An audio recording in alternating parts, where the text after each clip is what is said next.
I've owned 47 watches, $300,000 chasing the perfect collection. Now I'm boxing up 32 of them because I finally hit phase 7.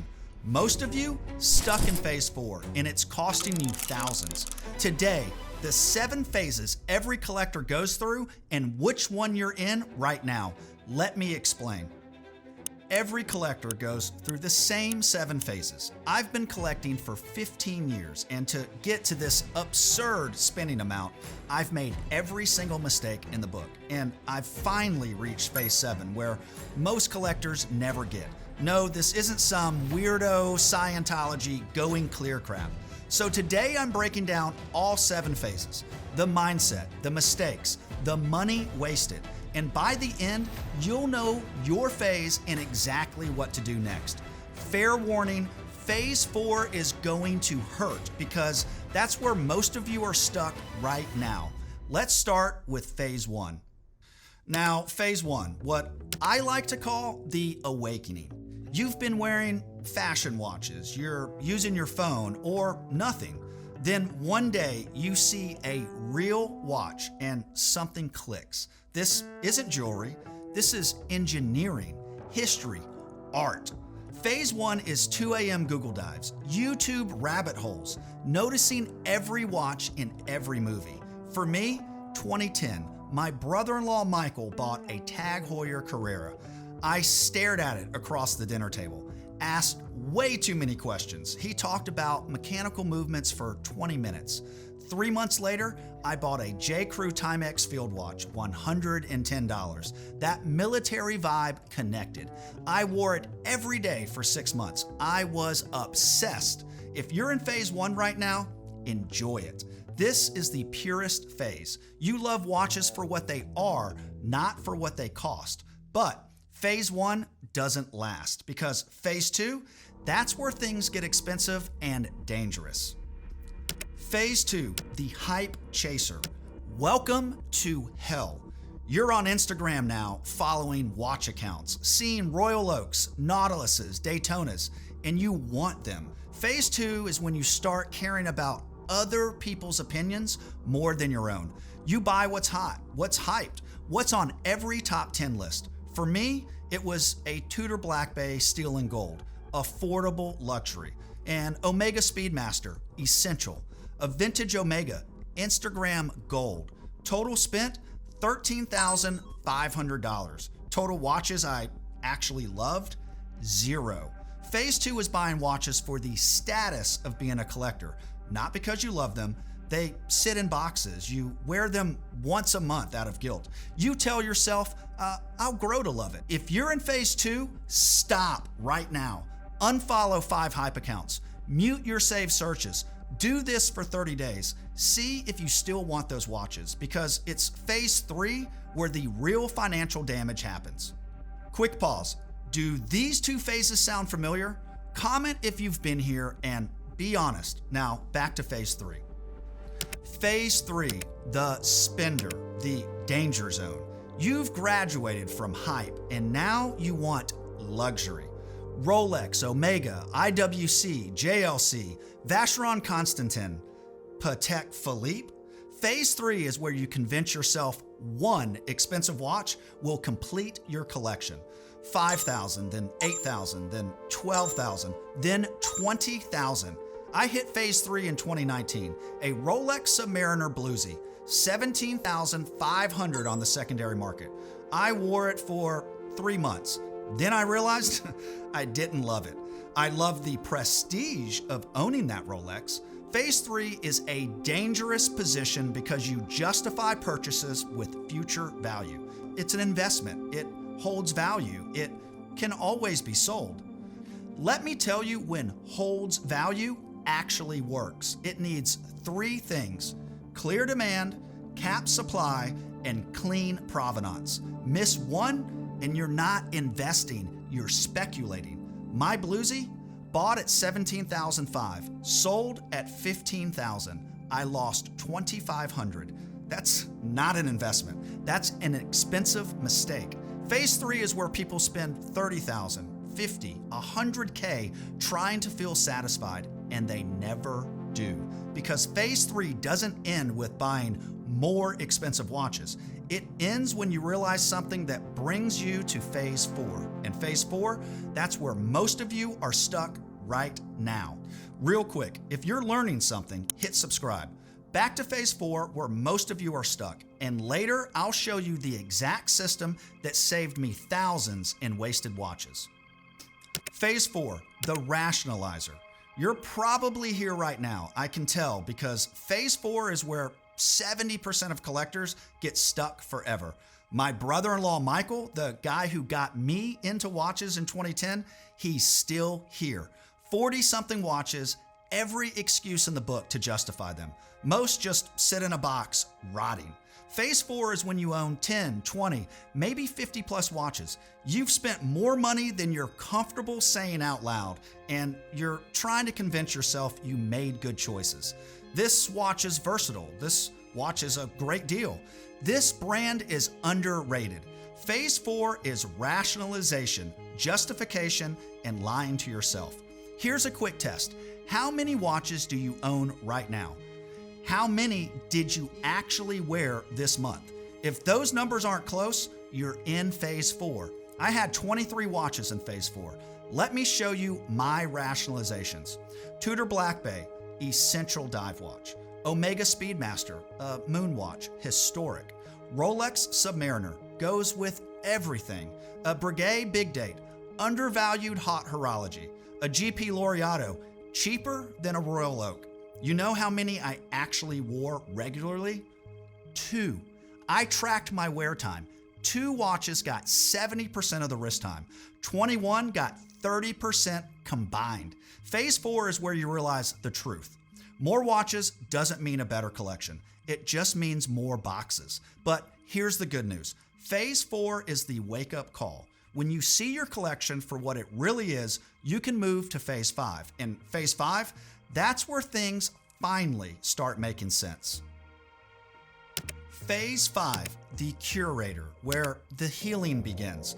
Phase 5 is when you finally get intentional. Every watch has a reason to exist in your collection. No more, I might wear it someday. No more, it was a good deal.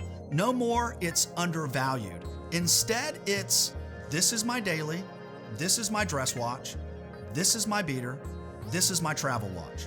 Clear roles, clear purposes, clear answers. Phase 5 is when you start selling watches. Not trading, not hoarding, selling. I sold 8 watches in phase 5. Total recouped $47,000. Did I lose money on some? Absolutely, but I gained clarity, and clarity is priceless for us as collectors. Phase 5 is about intentionality over quantity. Before, 23 watches, 2 regularly worn. After, 15 watches, 10 regularly worn. Phase 5 is the first time you look at your collection and feel satisfied instead of guilty. Most collectors stay in phase 5 forever, and that's fine. It's healthy, it's sustainable, it's enjoyable. But some collectors, they go deeper. They enter phase 6. Some of you are probably thinking, wait, phase 5 sounds perfect. Why would you keep going? Fair question, because phase 6 gets obsessive, and phase 7, that's where I'll lose half of you. But stick with me here. Phase 6, the specialist, the deep dive. Phase 6 is when you stop being a generalist and become an expert in one specific area. You don't collect watches anymore. You collect only vintage Omega Speedmasters, only German watchmaking like Longa, Glasuta, Nomos, only dive watches under 40 millimeters, only Japanese independent brands. Phase 6 collectors are authority figures, specialists in their sector. They know reference numbers, they track production variations, they spot redials from 10 feet away.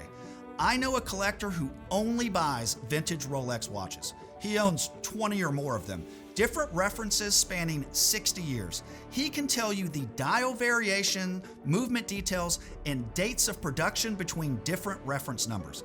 A true walking encyclopedia of insanely detailed and nuanced information. That's phase 6, obsessive focus. If you reach phase 6, you become part of an elite community, the people who really know, which I get, and it's a valid path. I've watched many friends go down this rabbit hole, but it wasn't for me. I felt like it was a different kind of trap.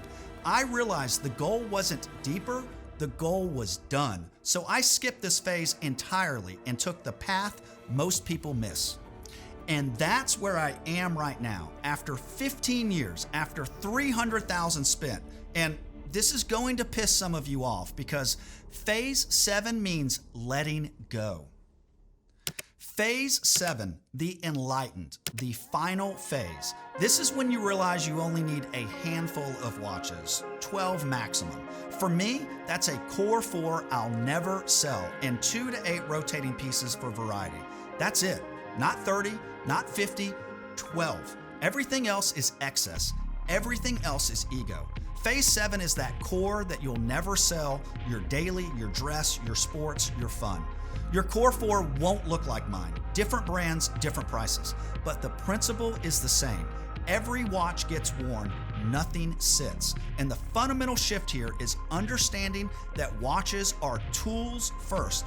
Yes, they're beautiful. Yes, they're art. Yes, they hold some value. But primarily, they're things you wear. If a watch isn't on your wrist, it's not serving a purpose. You're not paying for steel, you're paying for a story you can actually live in.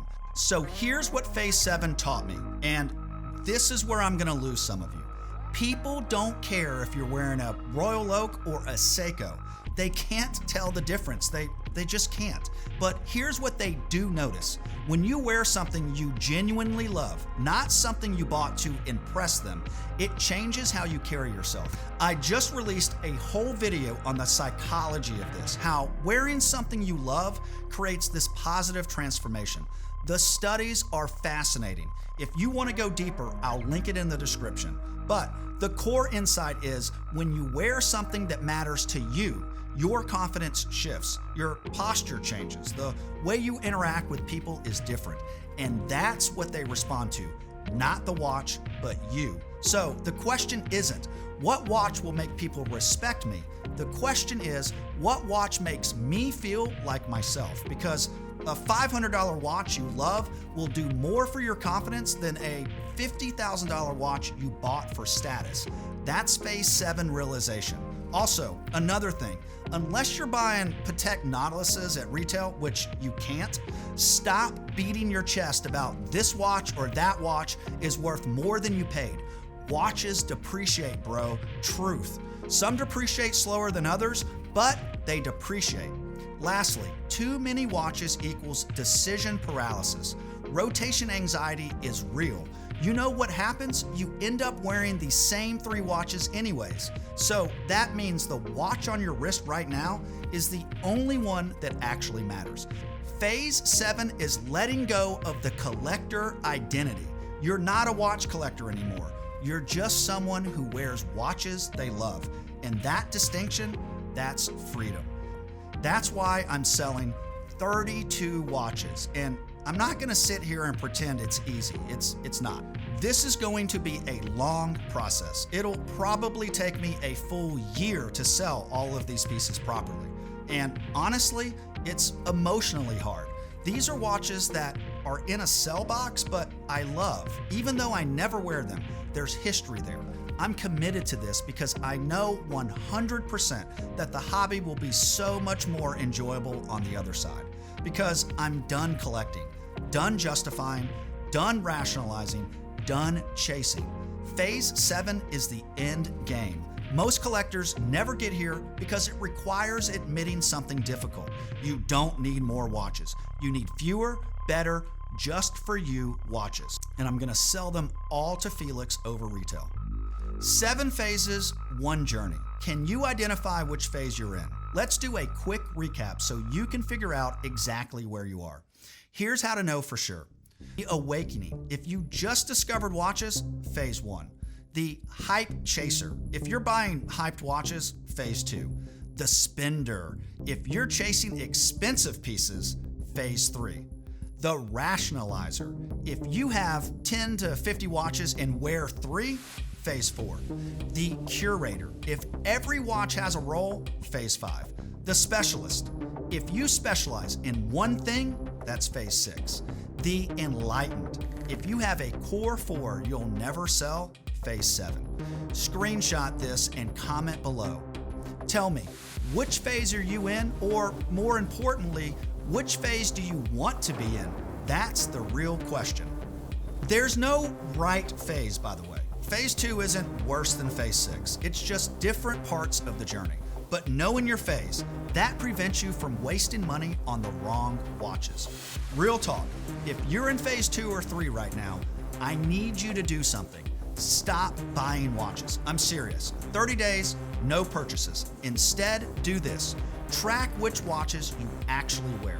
Identify which ones make you genuinely happy, then sell everything else. To make this easy, I'm giving you the exact 30-day wrist time tracker I used. It's a free Google Sheet. Link is right at the top of the description. I wasted over $50,000 in phases 2 and 3 buying watches I never wore. 30 days of no buying and actually tracking gave me clarity. It'll give you clarity too. Which phase do you think is the hardest to escape? My answer? Phase 4, because it requires admitting you made mistakes. If you just realized you're stuck in phase 4 with 20 watches you don't wear, hit that like button and subscribe, because I have an upcoming video, how to sell those watches for maximum value. The 5 platforms I use, the 2 to avoid, my exact listing template that sells watches in 48 hours. If you're in phase 4, you need that video. And one last thing, as you're on this journey, you don't have to do it alone. We're building something special at thewatchbros.com. That's where you can find our new merch and join our authentic community where real collectors can learn and grow without the gatekeeping and BS we've been talking about. And here's the best part. Our members get access to monthly watch giveaways. Yes, we give away a real watch every single month. Our membership, our merch sales, and those giveaways are how we fund this entire channel and keep the content 100% honest. Membership starts at just $2 a month. If you want to join, the link is down below. So, why do we do all of this? I thought you'd never ask. Because we do it for you guys. We love you. 7 phases, 1 truth. You don't need more watches, you need the right watches. Wherever you are in your journey, own it, enjoy it, learn from it. Thanks for watching, and until next time, wear in good health.